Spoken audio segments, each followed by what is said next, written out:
berada di dalam kubangan sengketa konflik pertanahan dan menjadi korban dari praktik mafia tanah merupakan mimpi buruk bagi rakyat. Adanya tumpang tindih, penguasaan atau perampasan tanah secara ilegal dapat memicu terjadinya konflik atau sengketa pertanahan yang menimbulkan banyak sekali kerugian, seperti permasalahan hukum yang tak berkesudahan, terhambatnya pembangunan, keadilan masyarakat tercederai, hingga berkurangnya kepercayaan masyarakat terhadap negara. Karena itulah, Presiden mengamanatkan kepada Menteri ATR Kepala BPN dan Wakil Menteri ATR Wakil Kepala BPN untuk melakukan percepatan penyelesaian sengketa konflik pertanahan dan pemberantasan mafia tanah. Kolaborasi 4 pilar menjadi kunci dalam menyelesaikan persoalan pertanahan. Alhamdulillah, berkat sinergi yang baik dengan semua pihak, sengketa dan konflik pertanahan yang telah berlangsung selama puluhan tahun, satu persatu dapat kita urai. Seperti masalah suku anak dalam, SAD 113 di Provinsi Jambi yang berkonflik dengan sebuah perusahaan selama 35 tahun lamanya. Akhirnya kita dapat memberi kepastian hukum. Permasalahan tanah ex-HGU di Kabupaten Minahasa Selatan dan di Kabupaten Pemalang. Penyelesaian konflik ini masuk dalam lokasi prioritas reforma agraria dan telah diselesaikan melalui redistribusi tanah. Penyelesaian konflik pertanahan di Desa Tambak Sari, Kabupaten Pasuruan, yang juga sudah berlangsung selama hampir 100 tahun, dan sudah diserahkan sertifikatnya. Selesai semuanya. Di Makassar, kita juga telah menyelesaikan dan diserahkan sertifikat komplek hunian dosen Universitas Hasanuddin yang tidak mendapatkan kepastian hukum atas bidang tanahnya selama 40 tahun. Begitupun konflik pertanahan di kawasan Wonorejo, Kabupaten Blora, Jawa Tengah. Juga telah diserahkan sertifikatnya oleh Bapak Presiden, di mana masyarakat telah menempati areal tersebut sejak zaman penjajahan Jepang. Diselesaikan dengan memberikan HGB kepada seluruh masyarakat di atas HPL. Success story ini dapat menjadi percontohan bagi penyelesaian persoalan pertanahan yang terkait dengan aset-aset negara. Juga termasuk penyelesaian tanah transmigrasi, seperti penyelesaian permasalahan eks-tanah transmigrasi di Kabupaten Tanah Laut, Kalimantan Selatan. Skema yang digunakan melalui fasilitas bagi masyarakat yang secara existing sudah menguasai lahan eks-transmigrasi untuk melakukan gugatan secara perdata dan disidangkan secara in absentia. Kedepan skema ini menjadi percontohan dalam penyelesaian permasalahan tanah transmigrasi lainnya yang sudah berlangsung puluhan tahun. Dan disampaikan oleh Pak Menteri, selain mengedepankan kerjasama dengan 4 pilar untuk penyelesaian sengketa konflik pertanahan, kami juga melakukan koordinasi dan kolaborasi dengan sejumlah civil society organizations, akademisi, dan masyarakat terkait dalam menyelesaikan persoalan pertanahan. Kami juga pastikan melalui program reforma agraria, negara hadir untuk mengurai dan menyelesaikan konflik pertanahan di tengah-tengah masyarakat. Benang kusut pemberantasan mafia tanah dalam 1 tahun terakhir sudah mulai terurai. Pada bulan Maret lalu, di Provinsi Kalimantan Tengah telah berhasil melimpahkan kasus pidana mafia tanah ke Kejaksaan.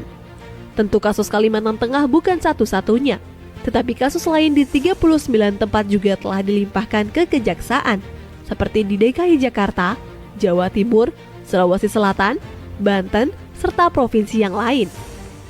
Selama tahun 2022 hingga awal tahun 2023, upaya pemberantasan mafia tanah oleh Kementerian ATR BPN telah menyelamatkan tanah seluas 6,7 juta meter persegi, yang nilainya setara dengan kurang lebih 1,08 triliun rupiah. Keberadaan mafia tanah memang sangat meresahkan bagi masyarakat. Kami pun tidak tinggal diam. Kementerian ATR BPN terus berupaya untuk menutup ruang gerak bagi mafia tanah melalui perbaikan pelayanan pertanahan secara elektronik. Saat ini sudah ada 4 layanan elektronik di kantor-kantor pertanahan yang dapat dinikmati oleh masyarakat. Responnya pun cukup bagus karena pelayanannya jadi lebih cepat, transparan, objektif, efisien, dan profesional. Oleh karena itu, ke depan kami pastikan seluruh layanan pertanahan dilakukan secara elektronik. Dengan begitu, mafia tanah tidak bisa main-main lagi. Kalau nanti masyarakat masih menemukan ada mafia tanah, mari sama-sama kita gebuk. Keluhan, aduan, saran, kritik yang disampaikan masyarakat merupakan hal yang sangat penting dan mendukung peningkatan kinerja kementerian. Di awal menjabat, layanan pengaduan yang ada pada saat itu belum cukup responsif. Oleh karena itu, dibukalah layanan hotline pengaduan berbasis WhatsApp yang lebih mudah dijangkau oleh masyarakat.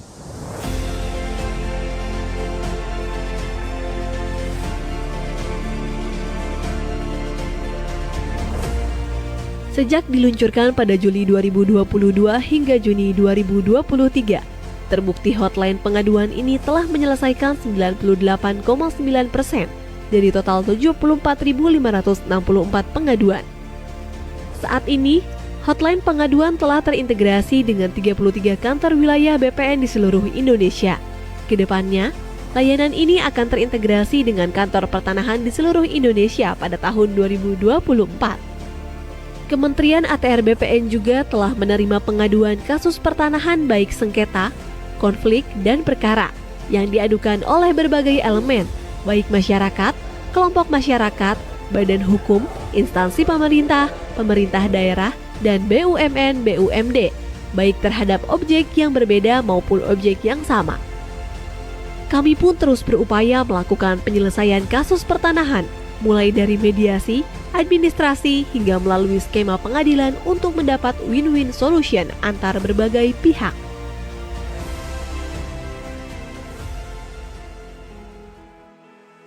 Kementerian ATR BPN sebagai badan publik berkewajiban memenuhi dan melindungi hak atas informasi masyarakat yang berkaitan dengan pertanahan dan tata ruang.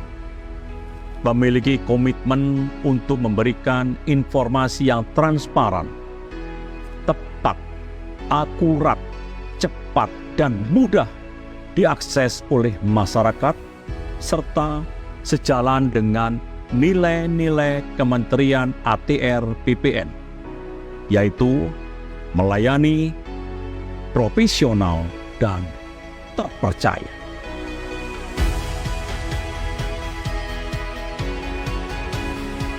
Kerja keras seluruh jajaran Kementerian ATR BPN mendapat sejumlah penghargaan, seperti capaian opini WTP 10 kali berturut-turut dari Kementerian Keuangan dan BPKRI, unit penyelenggara terbaik dalam penyediaan sarana dan prasarana rumah kelompok rentan dari Kemenpan RB, keterbukaan informasi publik sebagai badan publik informatif dari Komisi Informasi Pusat, 5 instansi pemerintah umum terbaik untuk kategori aspek keberlanjutan konektivitas dan dampak terbaik pada kompetisi pengelolaan pengaduan pelayanan publik keempat. Dari segi penggunaan tanda tangan elektronik, berdasarkan penilaian dari Badan Cyber dan Sandi Negara atau BSSN, Kementerian ATR BPN merupakan kementerian kedua dengan jumlah tanda tangan elektronik terbanyak tahun 2022.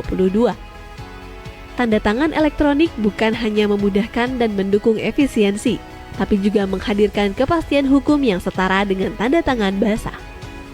Upaya peningkatan kualitas pelayanan publik yang dilakukan oleh Kementerian ATR BPN juga mendapat apresiasi dari Kemenpan RB yang menyatakan bahwa sistem pemerintahan berbasis elektronik Kementerian ATR BPN berpredikat sangat baik dengan nilai 3,55. 1 tahun bekerja untuk rakyat, untuk Indonesia.